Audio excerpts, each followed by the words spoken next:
For a boy, living in a violent neighborhood who doubts he'll live past 21, a baby may be the only legacy he can leave behind, proof of manhood. A girl may feel having a baby's the only way she can keep her boyfriend. She may feel, oh, why not have a baby? At least I'll have something that loves me and that I can love in return.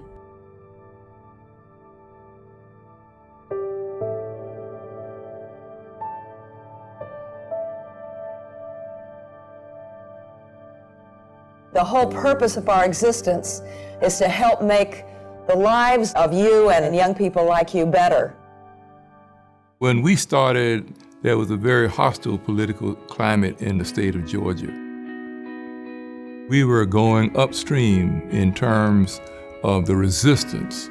The moral majority was a dominant social and political force at the time, and because of that, schools could not discuss contraception, let alone comprehensive sexuality education.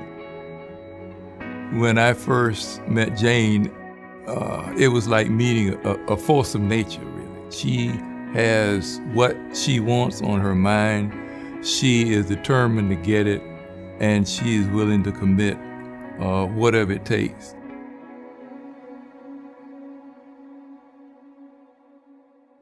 We see you as leaders. Everybody is born a potential leader.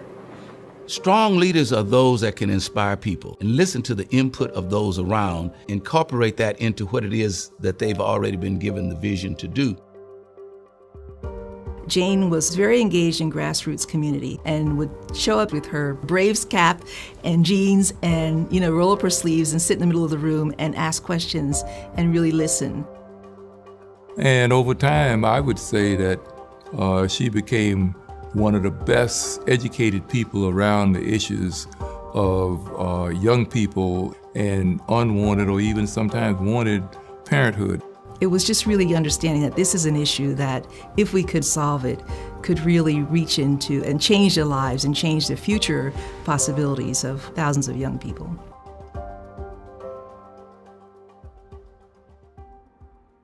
The first time somebody came to Albany, Georgia to talk about Gcapp, they were basically sent away. Well, for me, being an educator, working with teen parents, I thought they were bringing me like a pot of gold, that they would bring education, statistics, the data, the information that I needed to be able to resonate with all the schools, all the superintendents, all the moms, and all the dads. Gcapp gave us the foundation in this state and as individuals to be stronger educators in every way. It was very, very difficult at first, and the truth is, we never would have survived without the Turner family. Just like you have research and development in the private sector, Google, for example, they have a value for risk-taking. They have a value for mistakes. We don't have that opportunity in social services. But Turner Foundation support really allowed us to be social innovators. We have to have organizations that support people, especially in that transition period of adolescence. Man, that's a trying time. You're too old to be a kid, you're too young to be an adult, and you're still trying to find out who you are and build your identity. You are bombarded with a culture that just talks about immediate gratification. So Gcapp is needed as a model for how to approach the challenges of adolescence. It's got a proven track record that it can successfully do that. When I heard that the statistics had produced almost 60% reduction in teenage pregnancy, I was extremely impressed. I felt, in a way, I felt exonerated to what we were saying and what we were doing. I think the thing that would be most important right now is that we realize that a foundation has been set for 20 years. 20 years of Gcapp means that communities are working together, that state agencies are working together, that we have more sex education in our schools than we have ever had. Ever. 20 years of Gcapp means that we're now looking at how else can we help young people? How can we help them with physical activity and nutrition? Because now that's the biggest issue for young people.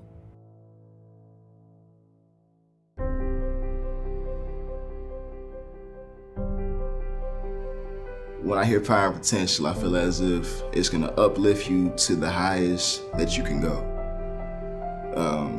It's gonna give you that extra boost.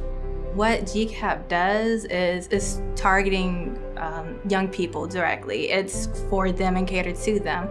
And its whole purpose is educating younger people on how to live their lives safer and in a more proactive and protective way. And I wanted to be a part of that. Education, that's how you thrive in the world. That's how you accomplish the dreams that you want to, is basically through education and learning more. In unintended pregnancies, that can really inhibit students from getting education. I work with adolescents, and a lot of my adolescents that I work with live in group homes, and I'm able to really mentor to them because I lived in a group home and I know what that's like, and you know, I know what it's like to not have parents that are always there for you, and so that gave me that passion, and now I'm able to use that in my job, my workplace.